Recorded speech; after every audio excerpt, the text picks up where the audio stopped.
Hey there tech enthusiast, welcome back to our channel. In today's video, we'll show you how to download and install the Visual C++ Redistributable on both Windows 10 and 11. This is essential for running applications developed with Microsoft C and C++ tools. Let's get started.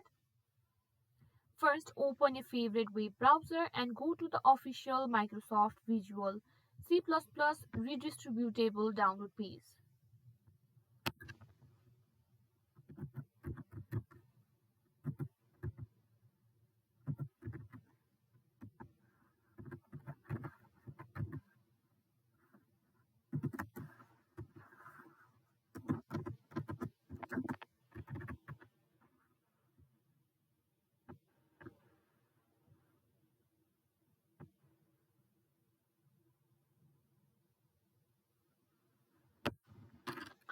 On the download page, you'll see several versions of the Visual C++ Redistributable.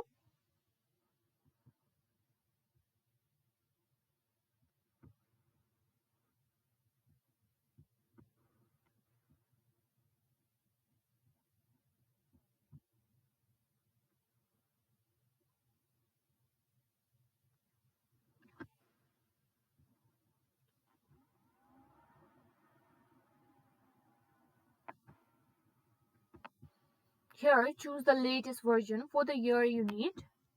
For most purposes, the latest version is usually the best choice.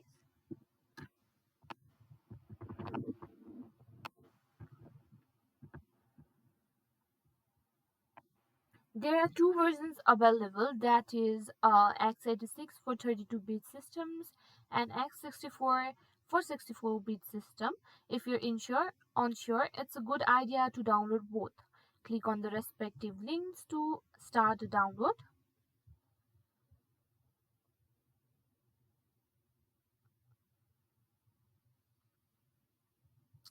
Once the download is complete, navigate to your download folder where you'll find all the downloaded thing. Double click on the installer file to open it. You may be prompted by user account control. Click yes to proceed. In the installation window, you'll see the Microsoft Visual C++ Redistributable setup. Check the box to accept the license terms, then click install. Then the installation process will begin. It should only take a few moments. Once it's done, you'll see a message indicating that the installation was successful. Click close to finish. And that's all there is to it. Thank you for watching. If you found this video helpful, please give it a thumbs up and subscribe to our channel for more tech tutorials.